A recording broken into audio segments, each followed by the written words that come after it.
கருணாவினுடைய பேச்சாளராக இருந்த வரதன் 20/5/2004 காலப்பகுதியிலே அவரும் அந்த இடத்திலிருந்து வெளியேறுகிறார். அதன் பின்னர் கருணாவினுடைய செயற்பாடுகள் எல்லாம் அந்த இடத்திலே குறைகிறது. கருணா ராணுவ புலனாய்வாளர்களோடு தான் நெருக்கமாக இருந்ததாகத்தான் கூறப்படுகிறது. ஆனால் நிலாவினி அவர்கள் இன்னும் ஒரு விடயத்தை பதிவு செய்கிறார். அந்த கருணாவினுடைய பிளவு இடம்பெற்ற போது கிழக்கிலே படுகொலைகள் அதிகரித்தது. அந்த படுகொலைகள் தொடர்பில் இப்போது பல விடயங்கள் புலனாய்வு நடவடிக்கைகள் அல்லது விசாரணைகளுக்கு உட்படுத்தப்பட்டிருக்கின்றன.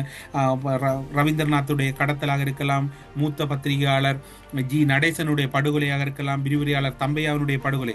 ஜி நடேசன் அவர்கள் படுகொலை செய்யப்பட்ட போது கருணா அவர்கள் அதிக அளவு ஆனந்தம் அடைந்ததாக கூறப்படுகிறது.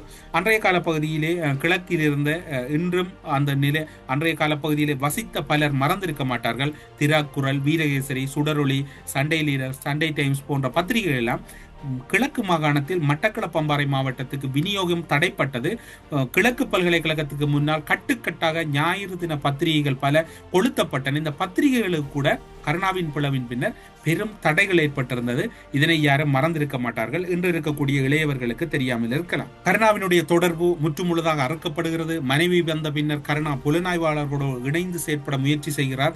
இவ்வாறான சூழ்நிலையில் 16/6/2004 காலப்பகுதியில் மீண்டும் தமது சக போராளிகளுடன் சென்று விடுதலை புலிகள் அமைப்பில் இணைந்து கொள்ளலாம் என்ற நம்பிக்கையில் அன்றைய காலப்பகுதியில் கொழும்பில் இருந்து செல்லுகின்றார்கள்.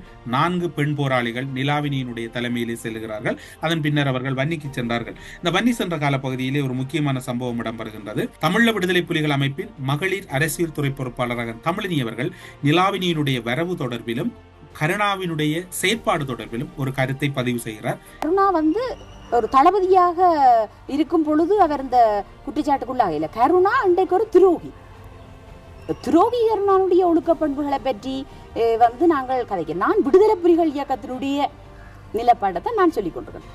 இந்த கருணா என்று சொல்லப்படுறவர் எங்களுடைய இயக்கத்தில் ஒரு முக்கியமான தளபதி நிலையில் இருந்தவர். கருணாவுடைய ஒரு கட்டளைக்கு கீழே நாங்கள் கூட சண்டக்களங்களில் நின்றுருக்கிறோம்.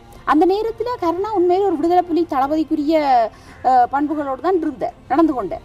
ஆனால் கருணா ஒரு துரோகத்தனத்துக்குள்ளே உள்வாங்கப்பட்ட பொழுது அவர் விடுதலை அந்த கணம் என்றைக்கு அவற்றை மனதில் ஒரு துரோகம் உழைவிட்டதோ அந்த கணமே ஒரு விடுதலை புலிக்குரிய அந்த கம்பீரமான பண்புகளை அவர் இழந்து போறார். கருணாவோடு சென்ற நிலாவினி போன்றவர்களின் நிலை என்று என்ன? நிலாவினி கருணாவுடன் சென்று மீண்டும் எங்களிடம் சேர்ந்திருக்கின்றார்.